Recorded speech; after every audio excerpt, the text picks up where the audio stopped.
Hello and welcome to EduMate.tv. I'm Chetan Sharma. We learn to live and live to learn in what has turned out to be an unprecedented situation, an unprecedented pandemic, with history being written across the geography of Mother Earth.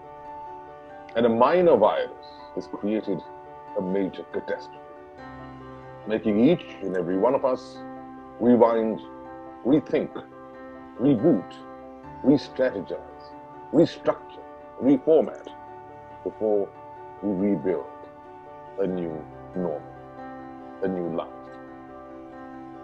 In the world of higher education, particularly, the two facets which are critical to enable us to encounter the challenges, find creative solutions, and more importantly, create opportunities, are one which stems from the past experience, past knowledge.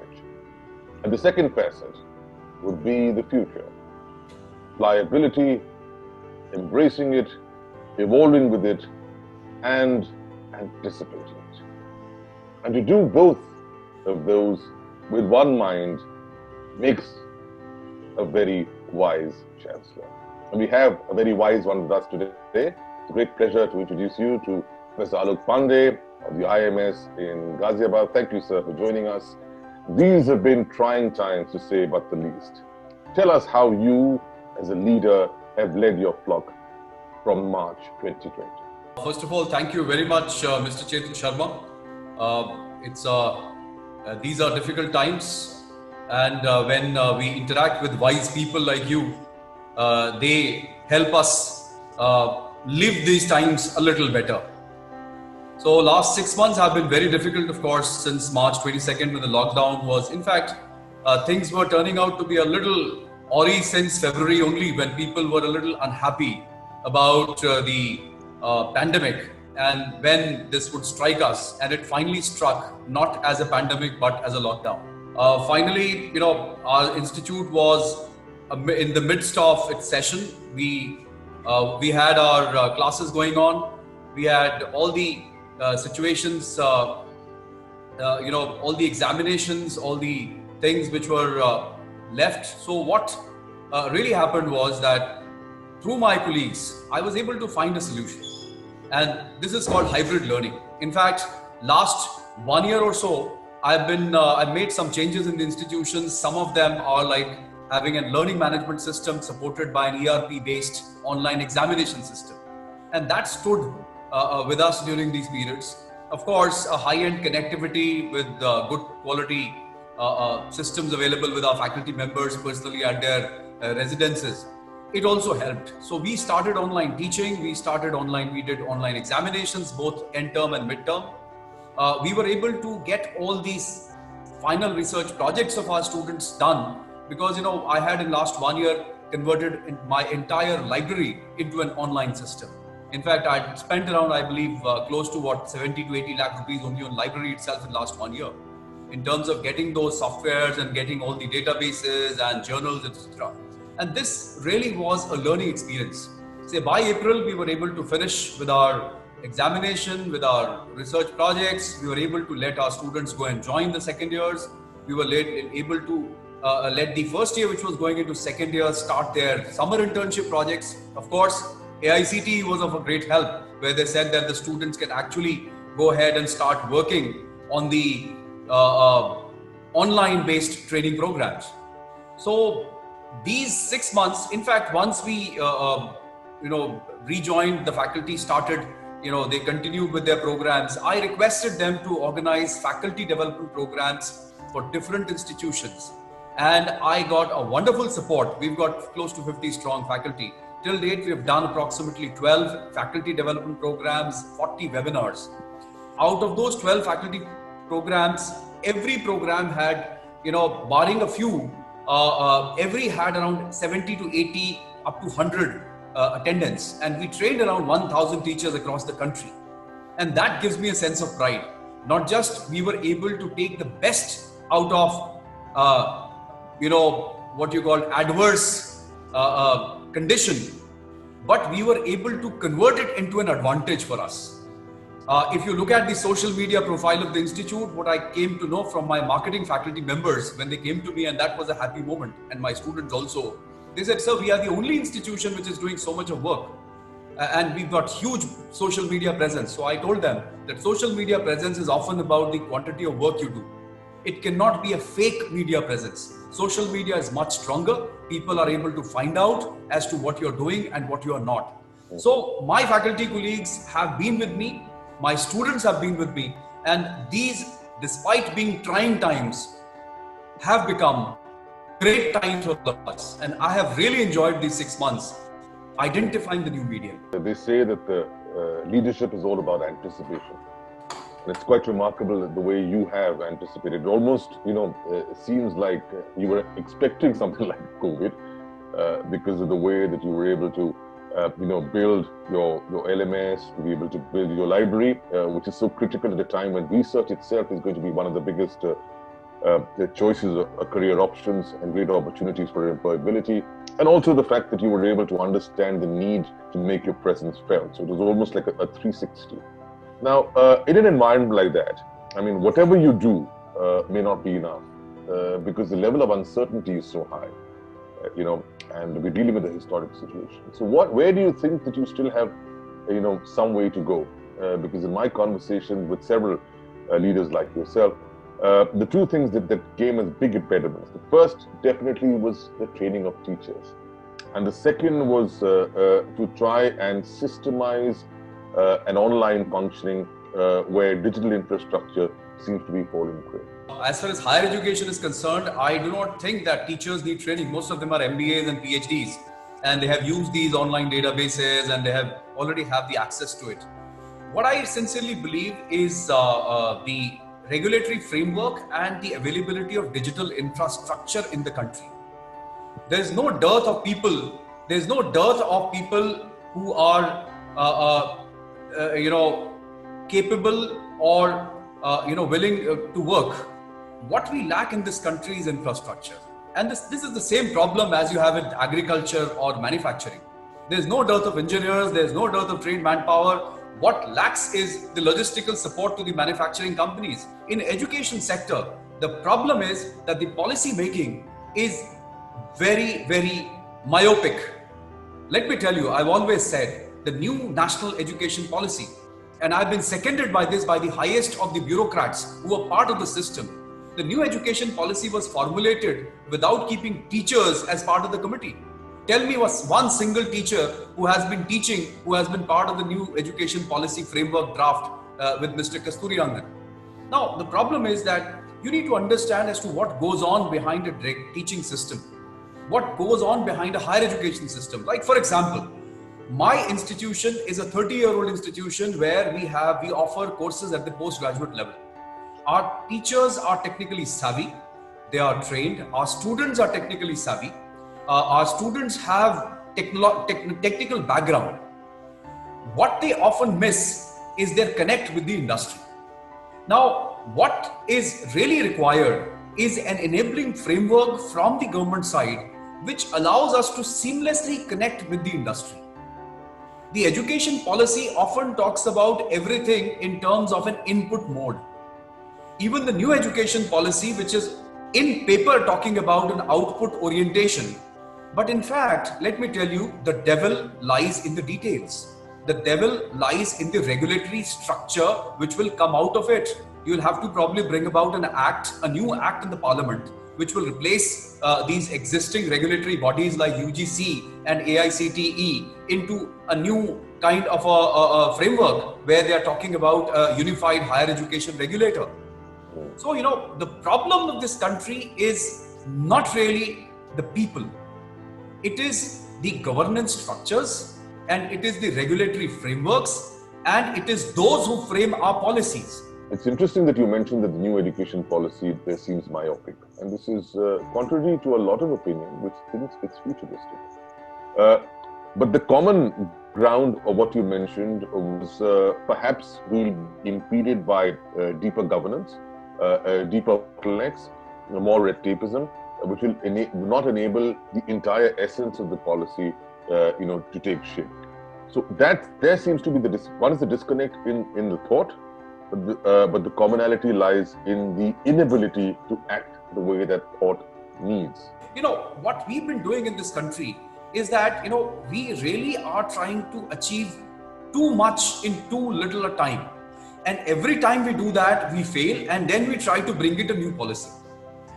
In education in 1986, when you got the education policy, it created an HRD ministry out of an education ministry. In 2020, a policy has brought back the same idea. It has now converted the HRD ministry into education ministry. Why am I able to find flaws in a policy? Why? Because probably among my peer directors of different business schools and institutions, I also hold a vice chancellorial equivalent, position. Now the point is, I am the only one who is fresh out of teaching.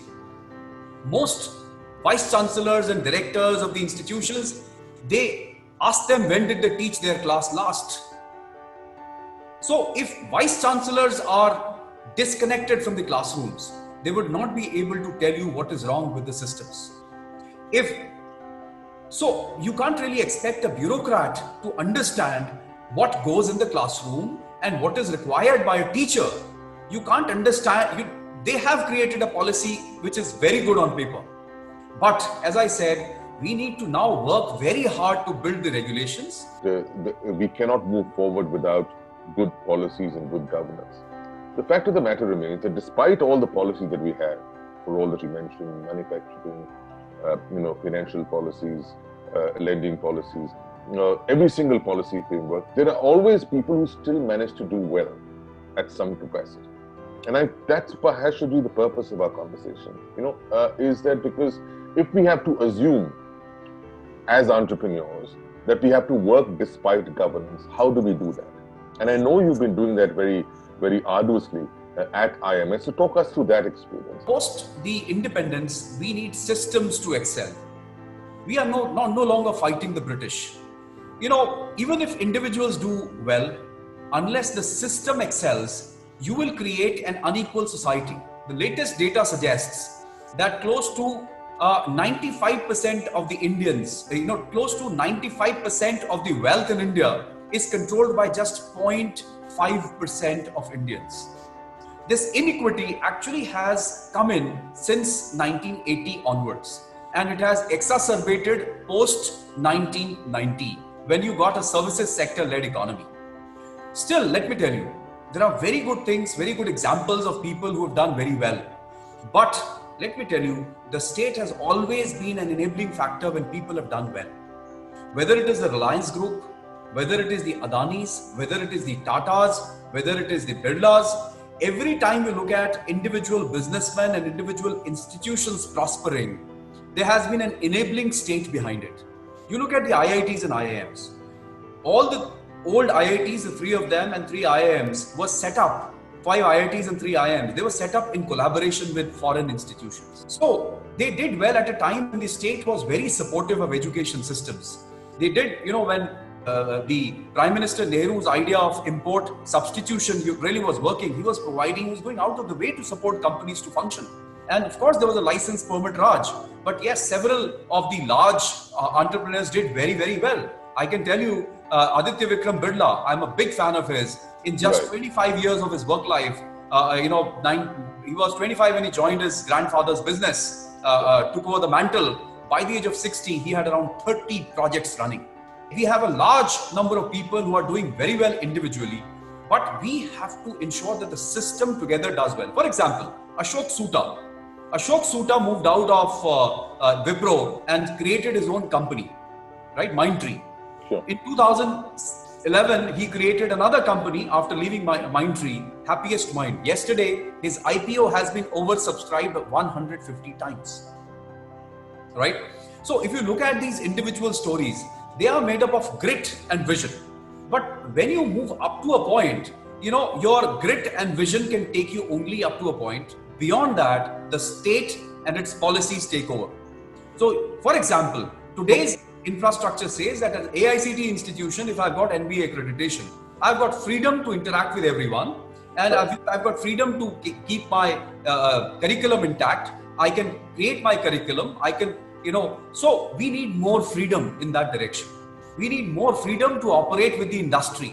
We need more freedom to run program for the industry. We need more freedom in terms of our human resource policies. We need more freedom in terms of course, the... Well, the argument to all this is going to be, Professor Pandey, that who's stopping you? But I know exactly where you're coming from. So, obviously, you have reservations with the policy, which is absolutely respected. And it's always important to critique. In fact, an integral part of our new education policy does encourage critical thinking like your own. So tell us three things that if you could change in the education policy, what would those three things be and why? Well, I think the first thing in the idea is that the education policy is very, very clear that it is talking about making India a global player, and they are now talking about a 4-year degree program. Now, one of the major issues with this idea is that it is easy to talk about engineering programs to be converted to a 4-year program. It is very difficult on existing curriculum basis to create our undergraduate BCom and BA humanities and commerce programs into 4-year programs. So they have to re-look into it. Probably students would be wasting 1 more year in studying what is not required at all. Our education system is an examination-based system where students actually use guidebooks, the reality which the vice chancellors probably do not know and probably ignore. The reality is that across the country, people use guidebooks to pass exams. Unless you bring about a huge curriculum change. So my suggestion to government is, before converting all the courses to a 4-year program, which will be akin to wasting 1 more year, the student can do something else. Now, another of the idea is allowing foreign universities to operate in India. This is a very ticklish point. You can't really allow and make a system where a country where bottom of the 70% of the country has the bottom of the pyramid. So if you allow foreign universities, you are making education a preserve of the elite. Do not make education a preserve of the elite. You will do a massive damage to the ethos and conscience of this country. And the land of Mahatma, the land of Chanakya, the land of Chanakya wrote Arthashastra and he was a poor man because he was allowed to study in places where no money was charged. Let me tell you, 1950 to till date, we have a socialist system where the state education is subsidized. So if state education systems are subsidized, what happens? The bottom of the pyramid has a take on it. So do not deny, foreign universities are welcome. But foreign universities, the moment they'll come, they'll create a new class of their own. And a country which is so deeply divided on class and caste lines, we love rankings, we love people, so everybody will recruit only from these foreign universities and their campuses. Nobody would come to those state university campuses. Isn't that a bit of a defensive approach, Professor Pandey? Look at the current situation. I mean, you anyway have students going overseas, right? And when they want to come back, they anyway will have that stamp, and they could be matters of choice. If the overseas universities come here, A, chances are that the education cost would be lesser. B, they will integrate with universities like their own and bring about joint courses, which will be very welcome, make it more relevant, right? And we'll get that. So, and secondly, that's one part of it, right? One part of the thinking. And the other part of the thinking is it necessary to educate yourself and to be a very exceptional man to remain poor? Why should we also laud poverty? That's the other way of thinking it is. We've taken some great numbers. I'm just saying these are counterpoints which we must consider. The problem of our country is that the moment you open up our education system, it is only American universities which will come and set up shops. American system is a Shylockian system where, let me tell you what is happening in US. But why would you say that? Why can't other universities come? There is no restriction. Because education mostly is a private business in US. In most European systems, the state backs the education system. In America, it is very difficult to take education if you don't have money. It requires a lot of money and it's a money minting business. American system runs after rankings and they are the first ones to actually promote ranking. India is copying that American system of ranking, which is not a right approach. So what happens when you talk about Indian ethos, Indian systems, you have to allow Indian education system to learn from the best. That's why in 1970s and 60s, we invited American institutions to partner with Indian institutions to make them better. And my suggestion is, instead of inviting them to set up shops here, ask them to come and partner with Indian institutions. Let me tell you, in the last policy, you were not even allowed to offer joint degrees. You straight away are talking about foreign universities coming and set up shops here. What I'm saying is, allow foreign universities to first issue twining programs with Indian universities and allow them to grow together. That there is obviously a meeting ground, because if you're building a self-reliant India, it has to be inclusive, no doubt about that. But you need overseas participation as well, because Yes. at the end of it all, we're an enormous market, and we need to leverage Let the me big tell one. you, the foreign universities will come and they'll take a place because they've got money. Let me tell you, you're talking about inviting companies, universities from a $23 trillion economy, which does not have enough students. That's why they invite students from worldwide into their campuses. And now, when they come closer to us, they'll try to capture our market. Let me tell you, it'll be death knell for the large state-run education system of the universities. I want the state to have its role in education. That may be a better way of the overseas universities coming down out here, rather than our students going out and then we have a complaint of the brain drain from this country. Maybe that's an option, but your points are well taken. You talked about ranking and how debilitating it is. I couldn't agree more with that, particularly if we don't have a credible ranking system. And more so at a time when we're trying to eradicate the system of marks as a benchmark and we're building grades. This ranking with numbers, is counterproductive. But yes, that having been said, it's very important to have standards set. And that kind of benchmarking, because at some level, a student needs to understand his ability to choose. If he doesn't have a mechanism to do that, that itself is also a failing in the system. So there has to be an alternate created. It's all very well to criticize a current way of working, but we need to build a parallel option, because that's solution-led thinking. No, I think as far as ranking goes, let me tell you, my ideas on ranking are very, very clear. It all depends who ranks and how do you rank them. Exactly, the credibility. Let me punch 200 holes in the National Institutional Ranking Framework. Right. You created 100 institutions. You put private universities into it. You put a small standalone institute like mine into it. I have got 360 student intake, for example. A private university has 3,000 intake. They show a balance sheet of 100 crores. I show a balance sheet of 30 crores. They say that university is better than mine. Sure. Right? These are not the right approaches. You are throwing the baby out with bathwater. When you do ranking like this, you do not give an objective criteria, you confuse. And that is why all the press, all the media has come up with their rankings. They go to institutions, they ask for money in terms of advertisements, and they rank them better. And that's exactly why I use the word credibility. Credibility. There is no credibility left of the government after this National Institutional Ranking Framework. Why? Because you ranked private universities over national institutes of technology. How come is it possible that I would send my child into a private university rather than sending my child to a national institute of technology which has better faculty, better systems? I am very much in favor of the new education policy talking about accreditation. Right. No, you must say accreditation is a must. And I'm also very much in favor of this disaffiliation. We do not want affiliated system to work. What we want is that every institution must get an accreditation which is done very frankly and objectively. So accreditation is a better idea. Let me tell you, let everybody get accredited rather than ranked. Don't create a Brahminical order, and that creates a problem in the minds of the people. Like, for example, after so many rankings, I have come to a conclusion that when you get ranked, students have stopped looking at those rankings. That's exactly when I talked about credibility. It is actually representing everything that you said. Because the moment you discredit the ranking, and that the entire ethos of it gets diluted. We need to create a system where education is for all. Every capable person in this country is able to study.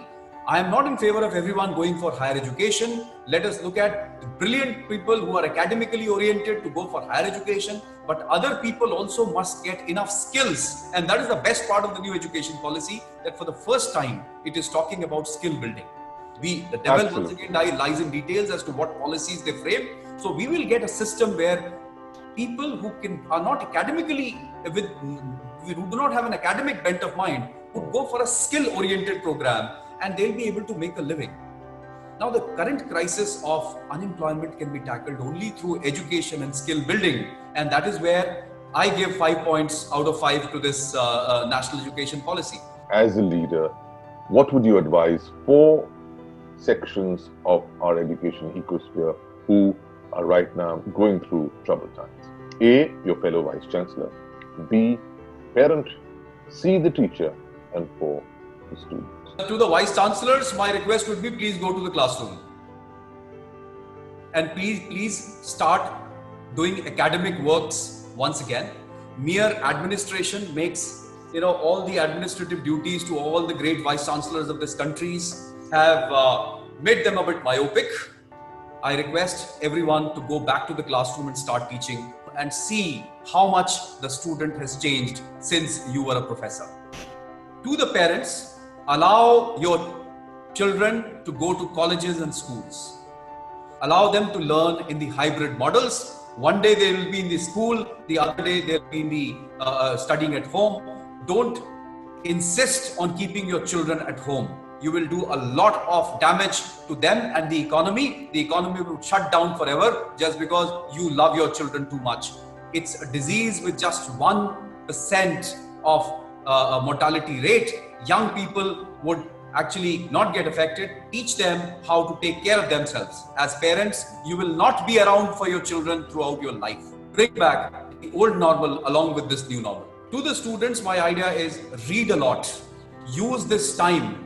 Use this era. Let me tell you, you are talking about an era where technology is changing every day. There's so much of change in terms of systems just because technology changes. From online learning teaching, which you are now seeing, you also have e-governance systems. You've got banking systems which have been turned online. Learn how to keep yourself safe using technology. My students, exercise, eat nutritious food, and ensure that you are able to maintain your immunity by taking as much as probiotics as much as possible. Because they say against a virus, the best defense is a probiotic food. So if you have a healthy gut, you have a healthy body and you have a healthy mind. Now the teachers, first of all, hats off to all my teachers. They were the silent corona warriors. They led the nation. They allowed teaching to continue at school level, at college level. They were conducting exams online. They were evaluating question papers online. They were setting question papers for open book examinations, which is a very difficult task. My fellow teachers, my colleagues across the country, probably across the world, my one advice to you would be that please improve your skills, your technical skills, your skills in your domain subject, and 3, do not plagiarize your work. So please, probably everybody has committed a mistake in the past. Now new systems have come in. Have a purpose in your life which you only can find, and try to teach your students also to find a purpose in their life. Stay positive. Staying positive does not mean that everything around you would be okay.